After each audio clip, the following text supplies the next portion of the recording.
Welcome, Learning Bridge, Lesson 10. We're going to look at holding up. Let's think about what we've learnt in previous lessons. We've learnt about the odds on how cards will break, or we sometimes say split.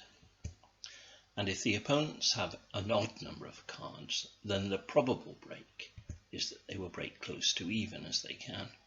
And if they have an even number of cards, then they will break close to odd. Let's look at some examples. If the opponents have 5, then that's an odd number of cards. They're going to break close to even. So a 3-2 split is the more probable. If the opponents have 4, then they are going to break oddly. And so a 3-1 split or a 4-0 split is more probable than a 2-2. We've also looked at establishing work suits. And any suit where you hold 7 or more cards is a suit of opportunity. You may have to drive out their high cards, and that's what we're going to look at today. And you will lose perhaps a trick, maybe 2, but you must do this as soon as you can whilst you still have entries. And the mantra is lose your losers early while you still have winners in the other suits. Today's lesson, we will look at holding up, specifically holding up aces.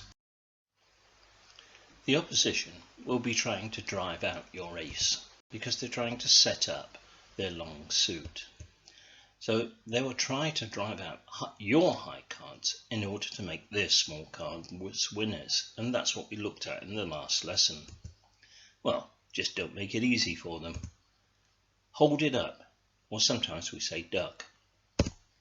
Don't play your ace until later, and a good question now would be, how much later? And we will look at that. You mainly use this technique in no-trump contracts, but it could also be used in suit contracts. You hold up your ace until playing the 3rd round. Now this might be dangerous to do that in a suit contract, but holding it up for 1 round might be okay. And the mantra in no trumps is, if it's worth ducking once, it's worth ducking. As we're thinking about techniques in no trumps, we've just looked at a way that the defenders can make life difficult for declarer. And there are other ways too. So as declarer, you may need to spot the defender's safe and danger hands. A danger hand is a hand with winning cards or a very long suit. And if they've led what you believe to be forth from an honour, then it's likely that the danger hand in no trumps is that one, the lead hand. And a safe hand are those without the winning cards. And what you're trying to do by holding up the ace is to cut off their communication from the safe hand across to the danger hand by keeping the ace for as long as possible. As ever, let's have a look at some examples.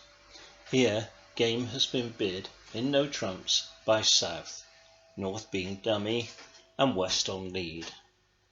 When West makes their lead of the King of Spades, we must think what it might mean, and as it's a no trump contract, we would expect the lead to be top of a sequence of 3. We think that West holds the King, the Queen and the Jack of Spades. Next we look at our strengths and we count our top winners. In spades we have the ace, that's 1. In hearts we have the ace, king and queen, another 3. In diamonds we don't have a top winner, and in clubs we just have the ace. We have 5 top winners. So our weakness is that we are 4 short. Opportunities.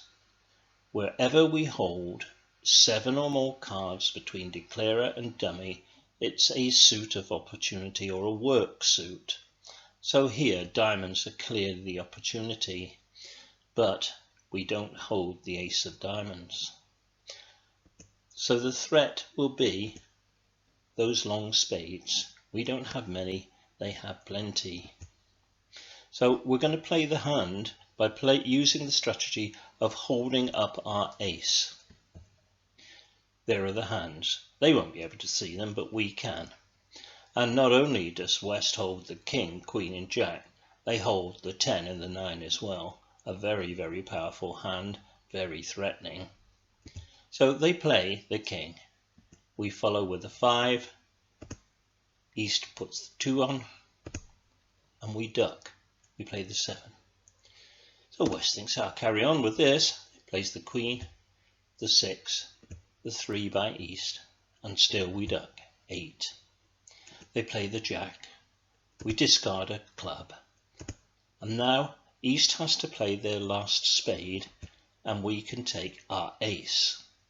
The important thing here is that we've cut off communication between East and West in the spade suit. So East cannot now lead a spade towards their partner's winning spades. We can drive out the ace by playing a diamond, and we will make the queen, jack, 10 and 9.